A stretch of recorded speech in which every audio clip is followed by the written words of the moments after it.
waa kuma duuliyihii iyo cirbixiyeenkii ugu horreeyay adduunka. abulqaasim cabbaas ibn alfarnaas ibn wardaas waa caalim iyo aqoon-yahan muslima oo mawsuuci ah kana soo jeeda qabiilka barbariyiinta ee deegaan dowladda al-andalus.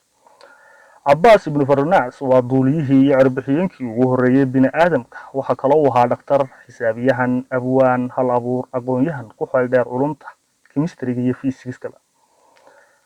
cabbaas ibnu farnaas wuxuu ku dhashay magaalada randa ee dalka Spain ama al-andalus loo yaqaanay sanadadii 810 miilaadiga.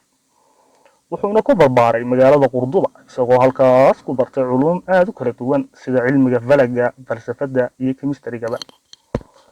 wuxuu soo gaaray khaliifadii dowladii al-andalus ee xakam ibnu hashim iyo wiilkiisii amir cabdiraxmaan. wuxuuna ahaa cabbaasin aad ugu dhow madaxdii reer al-andalus. ilma khaliifa xakam ibnu hashim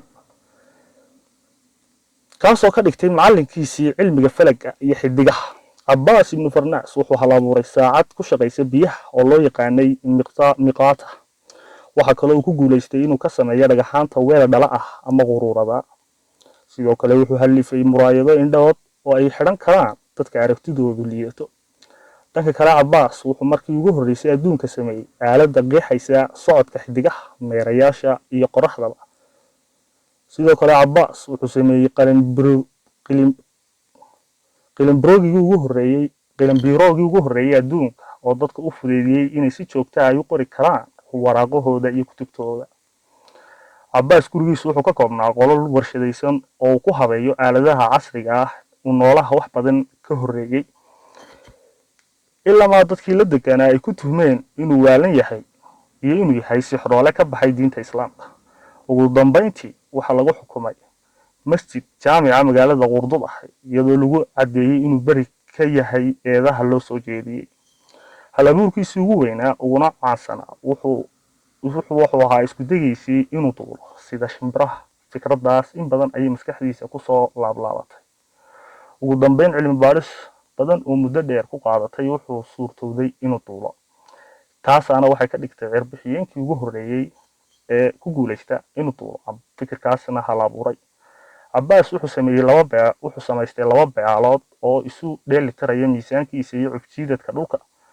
dabacana wuxuu ka soo booday manaaradda magaalada qurduba ugu dheer isagoo duulay muddo kooban. kadibna wuxuu isku dayay inuu soo dego, hase haatee wuxuu halmaamay in soo degista shimbiruhu ay ka qayb qaadato dibkooda dambe. sidaa awgeed cabbaas uu soo dhacay wuxuuna dhaawac ka soo gaadhay dhabarka. cabbaas isku dagiisa cajiibka ah waxaa ka dhashay rajada ah in bini aadamku mar uun ay ku duuli doonaan diyaarado. wayna dhacday oo fikradaasi waxaa sii dhammaystiray reer galbeedka oo culumta casriga intooda badan ka soo qaatay saynis yahanada muslimiinta ah. allaha u naxariistay cabbaas ibnu farnaas wuxuu dhintay sanadkii 872 miilaadiga isagoo bini aadamka uga tegay cilmi wax badan anfacay. sidaa awgeed ayaa wakaaladda cirbixiyeenka ee naasa waxay ku maamustay cabbaas ibnu farnaas in loo bixiyo magaciisa dhul ku yaala dayax. sidoo kale waxaa magaalada qurduba looga furay bridge weyn oo lagu magac daray cabbaas ibnu farnaas, waxaana loo aqoonsaday isku daygiisii inuu ahaa bayloodkii ugu horreeyay bini aadamka.